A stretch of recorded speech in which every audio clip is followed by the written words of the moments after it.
പാലക്കാട് ചന്ദ്രനഗറിൽ ഹോട്ടലിൽ മോഷ്ടിക്കാൻ കയറിയ കള്ളൻ മടങ്ങിയത് ഓംലെറ്റ് ഉണ്ടാക്കി കഴിച്ചതിന് ശേഷം.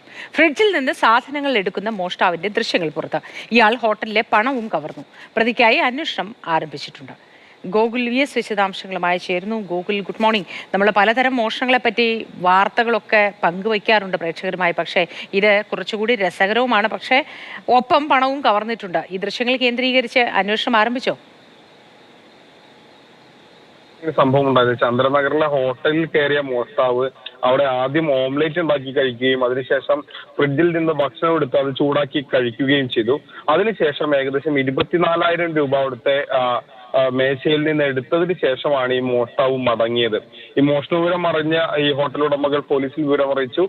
പോലീസ് വന്ന് CCTV പരിശോധിച്ചപ്പോഴാണ് മോഷ്ടാവ് ഈ ഫ്രിഡ്ജ് തുറന്ന സാധനങ്ങൾ എടുക്കുന്നതിന്റെയൊക്കെ ദൃശ്യങ്ങളും ഈ ഭക്ഷണം ഉണ്ടാക്കിയതിന്റെ കാര്യങ്ങളൊക്കെ മനസ്സിലാവുന്നത്. ഏതായാലും ഇയാൾക്ക് വേണ്ടിയുള്ള തിരച്ചിൽ ആരംഭിച്ചിട്ടുണ്ട്. ഏതായാലും ഇയാളുടെ മുഖവും ഒക്കെ കൃത്യമായി തന്നെ CCTV പതിഞ്ഞിട്ടുമുണ്ട്. അപ്പോൾ സ്വാഭാവികമായും പോലീസിന് വളരെ പെട്ടെന്ന് തന്നെ കസബ പോലീസിന് ഇയാളെ കണ്ടെത്താൻ കഴിയുമെന്നാണ് കരുതുന്നത്.